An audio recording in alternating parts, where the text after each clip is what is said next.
Book 1, Chapter 30. How Princes and Commonwealths may avoid the vice of ingratitude,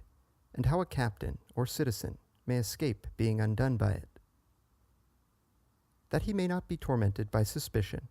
nor show himself ungrateful, a prince should go himself on his wars, as the Roman emperors did at first, as the Turk does now, and, in short, as all valiant princes have done and do. For when it is the prince himself who conquers, the glory and the gain are all his own. But when he is absent, since the glory is another's, it will seem to the prince that he profits nothing by the gain, unless that glory be quenched, which he knew not how to win for himself. And when he thus becomes ungrateful and unjust, doubtless his loss is greater than his gain. To the prince, therefore,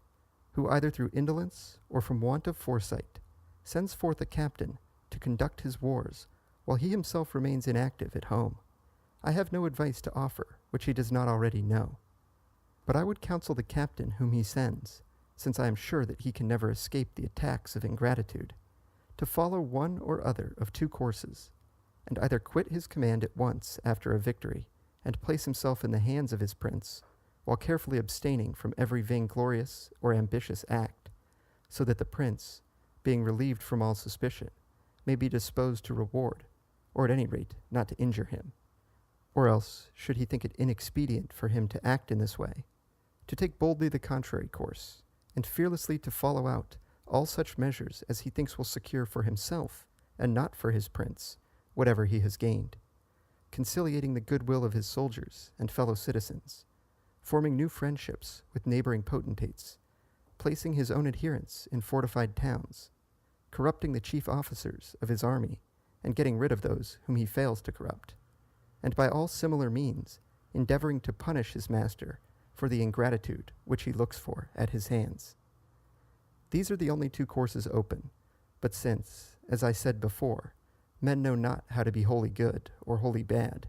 it will never happen that after a victory a captain will quit his army and conduct himself modestly, nor yet that he will venture to use those hardy methods which have in them some strain of greatness, and so, remaining undecided, he will be crushed while he still wavers and doubts. A commonwealth desiring to avoid the vice of ingratitude is, as compared with a prince, at this disadvantage, that while a prince can go himself on his expeditions, the commonwealth must send some one of its citizens. As a remedy, I would recommend that a course being adopted which was followed by the Roman Republic, in order to be less ungrateful than others, having its origin in the nature of the Roman government. For the whole city, nobles and commons alike, taking part in her wars, there were always found in Rome, at every stage of her history, so many valiant and successful soldiers, that by reason of their number, from one acting as a check upon another, the nation had never ground to be jealous of any one man among them, while they, on their part, lived uprightly, and were careful to betray no sign of ambition,